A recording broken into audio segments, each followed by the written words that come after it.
तो आज टॉपिक है पर्टिकुलर इंटीग्रल। लास्ट टाइम मैंने आपको कॉम्प्लीमेंट्री फंक्शन निकालना सिखाया था, लेकिन अगर फंक्शन के राइट साइड में कोई और function of x why they रखा है तो आपको पर्टिकुलर इंटीग्रल भी निकालना है। आपको यहाँ पे फंक्शन ऑफ डी मिलता है, जैसे सपोज ऐसा a2d² plus a1d plus a0 is equal to a0। और अब हम यहाँ पे कोई इक्वेशन ले लेते हैं, ठीक है। y is equal to any function, ठीक है। अब यहाँ पर ज़ीरो नहीं है, अगर यहाँ पर ज़ीरो होता तो आपको सिर्फ CF निकालना था, बट अब यहाँ पर ये फंक्शन ज़ीरो नहीं है, ये फंक्शन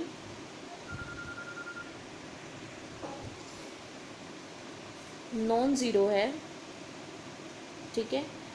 तो अब आपका सॉल्यूशन क्या बनेगा? Complete solution is CF plus PI, ये आपका कंप्लीट सॉल्यूशन बनेगा, राइट। तो कंप्लीट सॉल्यूशन होगा CF प्लस PI। CF मैंने आपको निकालना सिखा दिया है, कॉम्प्लीमेंट्री फंक्शन उसी तरीके से निकालना है। अब चलते हैं PI पे।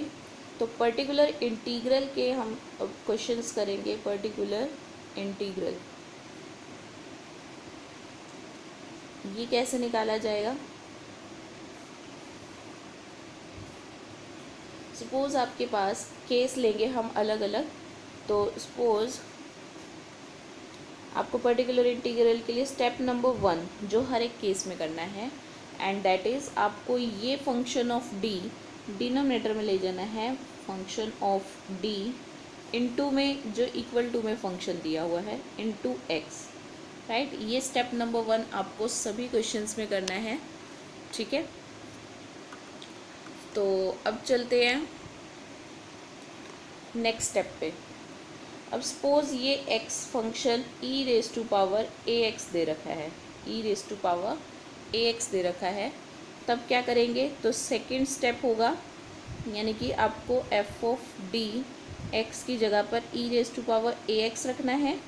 अब इसका रूल क्या है e⁻ax का, कि आप d की जगह पर a पुट कर दो, राइट।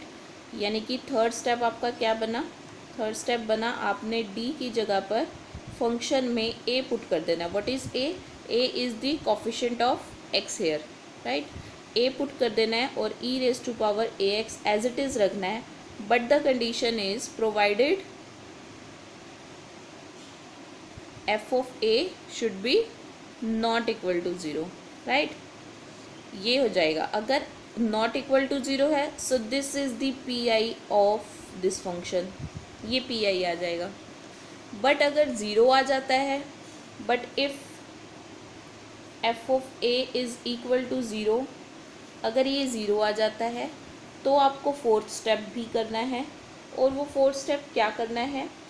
एक x मल्टीप्लाई करना है, 1 अपॉन इस फंक्शन का डेरिवेटिव लेना है d/d with respect to d, f of d का e⁻ax। अब यहाँ पर एक नया फंक्शन बन जाएगा। नया फंक्शन बनने के बाद आपको फिर से d की जगह पर a पुट करना है, और फिर से वही केस, अगर 0 आ जाता है, नॉन ज़ीरो आ जाता है तो यही PI होगा, और अगर 0 आ जाता है तो सेम स्टेप फिर से रिपीट करना है, यानी एक x और मल्टीप्लाई होगा, नीचे वाले का फिर से डेरिवेटिव होगा, ओके। तो ये रूल है, अगर x की जगह पर क्या फंक्शन हो, x की जगह पर अगर फंक्शन है e⁻ax, तो आपको सिंपली d की जगह पर a पुट करना है, और ये चेक करना है केस ऑफ फेलियर तो नहीं बन रहा। केस ऑफ फेलियर मीन्स ये वाला तो नहीं बन रहा, this is called case of failure. In case of failure आपको क्या करना है? इन केस ऑफ फेलियर आपको क्या करना है? एक x मल्टीप्लाई किया, इसका डेरिवेटिव लिया और e⁻ax। अब फिर से जब ये डेरिवेटिव लेने के बाद एक नया फंक्शन आएगा, फिर से आपको d की जगह पर a पुट करना है, ठीक है। अब फिर से अगर ये नॉन ज़ीरो बन जाएगा तो ये PI आएगा, अगर ज़ीरो बन गया तो यही स्टेप रिपीट अगेन, एक एक्स फिर से मल्टीप्लाई, फिर से नीचे वाले का derivative and E raise to power A X. तो एक क्वेश्चन केस ऑफ फेलियर का कर लेते हैं और एक हम सिंपल कर लेते हैं।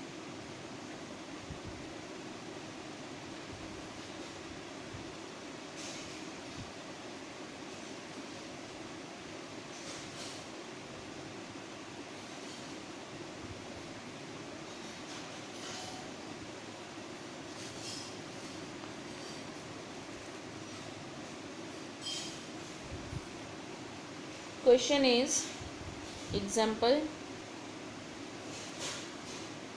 d square y by dx square, find the complete solution of this differential equation, minus 6 dy by dx plus 9y is equal to e raised to power 3x। Okay, तो ये दे रखा है, यानी कि ये फंक्शन में इक्वल टू जो x दे रखा होता था वो नॉन ज़ीरो नहीं है, इज़ एनी फंक्शन। तो सबसे पहले इसकी ऑक्सिलरी इक्वेशन बना लेंगे, D square minus, so the auxiliary equation of this function is D square minus 6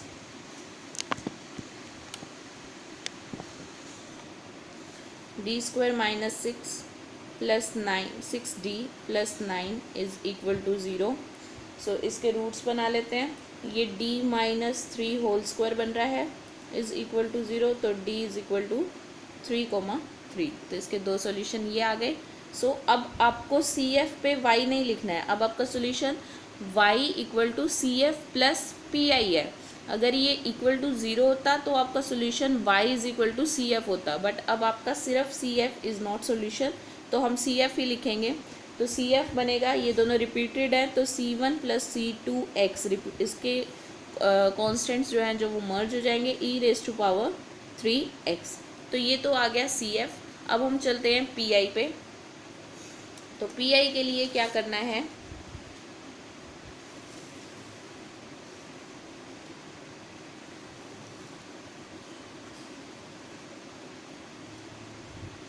P I के लिए आपको क्या करना है, 1 इस फंक्शन को लेके जाना है, D square minus 6d plus 9 और e raise to power 3x, right. Rule क्या है, इस पूरे फंक्शन में आपको d की जगह पर क्या पुट कर देना है, 3 पुट कर देना है। a क्या है यहाँ पर 3। तो जब आपने इसमें, हम पी आई निकाल रहे हैं, पी आई लिख रही हूँ मैं, तो जब आपने इसमें d की जगह पर 3 पुट कर दिया तो क्या आ जाएगा, 0 1/0 e raise to power 3x, which is a case of failure, which is a case of failure. तो अब क्या करेंगे, अब एक x मल्टीप्लाई किया, एक x मल्टीप्लाई किया, नीचे इसका, इस फंक्शन का डेरिवेटिव लेना with respect to d, with respect to d इसका डेरिवेटिव आ जाएगा 2d minus 6 e raise to power 3x, right. अब फिर से आपको d की जगह पर क्या पुट करना है, 3। अब आप d की जगह पर 3 पुट कर दो, x into 1/0 e raise to power 3x। तो this is again case of failure, right. तो क्या करना पड़ेगा, फिर से सेम स्टेप, फिर से इस वाले स्टेप में एक x मल्टीप्लाई, इसका डेरिवेटिव, तो ये आ जाएगा x स्क्वायर और इसका डेरिवेटिव आ जाएगा by 2 and e raise to power 3x। तो this is the P I, ये पी आई आ गया। अब तो d बचा ही नहीं, तो ये पी आई आ गया। And the solution is, and it's complete solution is y is equal to c1 plus c2x e raise to power 3x plus x square by 2 e raise to power 3x। This is the solution of this equation, right. And I think simple वाला तो very simple, कि उसमें कुछ करना ही नहीं है आपको, but D की वैल्यूज़ पुट करनी है।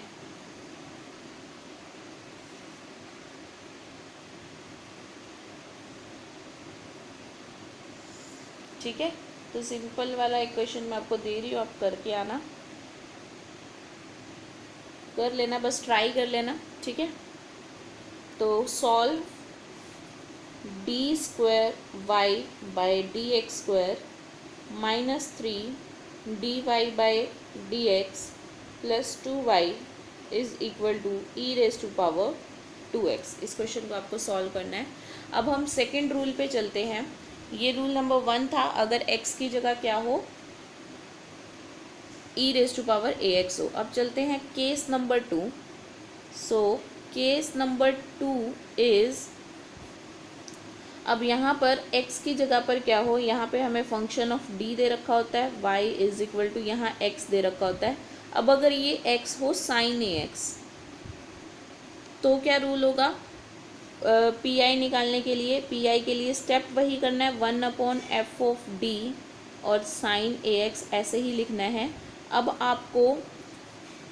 आपको पुट करना है डी स्क्वायर की जगह पर minus A square, D square की जगह पर माइनस ए स्क्वायर, यानी आपको डी को कुछ नहीं करना, आपको डी स्क्वायर की जगह पर माइनस ए स्क्वायर करना है। और in case of failure, in case of failure में क्या होगा, वही सेम, एक x मल्टीप्लाई, इसका डेरिवेटिव फिर से आपको अप्लाई करना है। ठीक है, तो एक क्वेश्चन कर लेते हैं इसका। और सेम रूल केस नंबर 3 के लिए है, not even sine ax, cos ax हो, ये केस नंबर 3 है, cos ax हो तो सेम रूल, डी स्क्वायर की जगह पर आपको माइनस ए स्क्वायर पुट करना है। ये केस नंबर 3 हो गया। ठीक है, डी स्क्वायर की जगह पर माइनस ए स्क्वायर पुट करना है। केस नंबर 3 में भी सेम करना है। ठीक है, क्वेश्चन कर लेते हैं।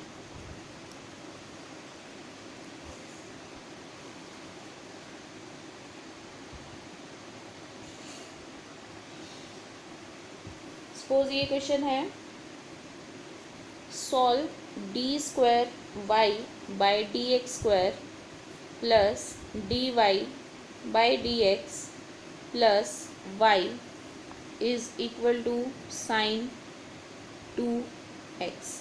ये क्वेश्चन है, इसको सॉल्व करना है। तो सबसे पहले auxiliary equation is D square plus D plus 1 is equal to 0। तो d की वैल्यू आ जाएगी -1 plus minus under root 1 minus 4/2। तो ये वैल्यू आ गई 1/2 प्लस माइनस √3 आयोटा/2। तो CF क्या निकल जाएगा, सो द CF इज़, ये इमेजिनरी फंक्शन है, e raise to power alpha x यानी 1/2x cos C1 cos beta x √3/2x plus C2 sine beta x √3/2x। ठीक है, ये आ जाएगा। तो ये CF आ गया। अब हम चलते हैं PI पे। तो PI क्या बनेगा, सो PI के लिए आपको क्या करना है, f(d) को आपको यहाँ लिखना है, f(d) D square plus d plus 1 and sine 2x। Rule क्या कहता है कि डी स्क्वायर की जगह पर minus A square, now a is 2, यानी आपको पुट करना है डी स्क्वायर की जगह पर -4। ओके, तो डी स्क्वायर की जगह पर आपने -4 पुट कर दिया, डी स्क्वायर की जगह -4 plus D as it is रखना है प्लस 1, बिकॉज डी का कुछ नहीं करना आपको, साइन 2x। ओके, तो ये क्या बना, this equal to -1 upon D -3 sine 2x। अब आपको ये नहीं पता कि डी की जगह पर क्या पुट करना है, बिकॉज रूल सिर्फ डी स्क्वायर के लिए है। तो आप इस केस में क्या कर सकते हो, इसको रैशनलाइज कर सकते हो। कैसे रैशनलाइज करोगे, d+3 मल्टीप्लाई करो, d+3 डिवाइड कर दो।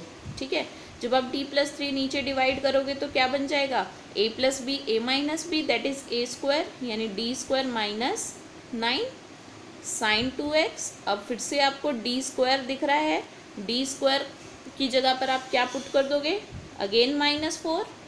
तो क्या आ जाएगा, d+3 by -4 - 9 sign 2x, right. अब आप इसमें, अब ये क्या आ जाएगा, -1/13, और d के साथ साइन 2x मल्टीप्लाई होगा और 3 के साथ साइन 2x मल्टीप्लाई होगा, तो D sine 2x plus 3 sine 2x.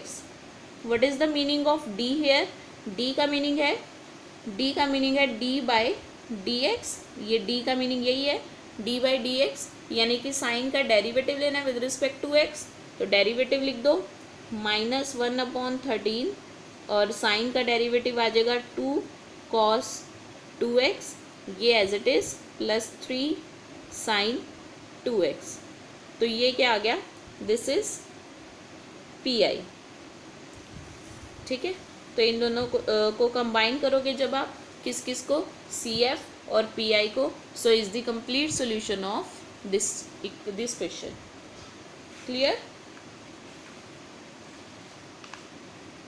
एक क्वेश्चन दे रही हूँ मैं, वो कर लेना.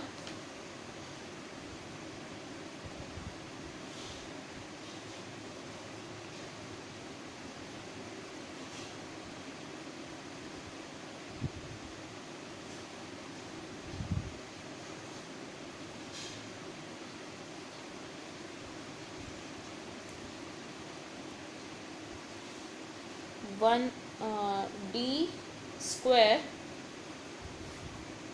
Y by D X square plus Y is equal to cos X. ये आपको क्वेश्चन करना है ट्राई. ठीक है, अब सपोज आपके पास क्या दे रखा हो, x की जगह पर दो मल्टीप्लाई में दे रखे, जैसे sine x sign 2x. Suppose ये दे रखा है, तो इस तरह के क्वेश्चन में क्या करोगे, क्योंकि हमें इन दोनों का कंबाइन का तो पता नहीं है, तो आप 2 से मल्टीप्लाई 2 से डिवाइड करोगे और 2 साइन ए साइन बी का फॉर्मूला ओपन करोगे और उसके बाद आप ये अलग अलग हो जाएंगे. उसके बाद आप इसको सिंपली जैसे सॉल्व करते हैं वैसे सॉल्व कर पाओगे. ठीक है, तो मैं इस टाइप का क्वेश्चन भी दे रही हूँ, ये भी आपको करना है.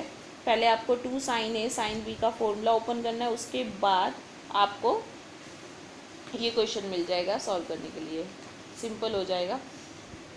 तो क्वेश्चन है, यहाँ लिख रही हूँ मैं, is D square -4d plus 3y is equal to sine 3x sine 3x cos 2x. Sine 3x cos 2x, ये आपको सॉल्व करना है. एक क्वेश्चन और दे रही हूँ, ये भी ट्राई करना.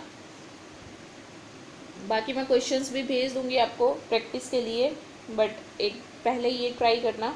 D cube -3d square plus 4d minus 2y is equal to E raise to power x plus cos x. अब आपको क्या करना होगा, इसके लिए अलग से, है ना, जब आप P I simple C F तो निकल ही जाएगा, पी आई निकालोगे तो ये इसके साथ अलग मल्टीप्लाई होगा, ये इसके साथ अलग, तो इसके साथ अलग इसका जो रूल है, इसके साथ अलग जो इसका रूल है. राइट, तो ये दोनों ही क्वेश्चन हो गए जो भी हमने किए हैं. एक ये क्वेश्चन ट्राई करना है आपको और एक ये क्वेश्चन ट्राई करना है. ये 3 क्वेश्चन आपको ट्राई करने हैं. ठीक है, अगले लेक्चर में हम नेक्स्ट रूल करेंगे. 3-4 रूल और रह रहे हैं अभी पी आई निकालने के लिए. राइट, तो अभी आज के लिए इतना काफ़ी है.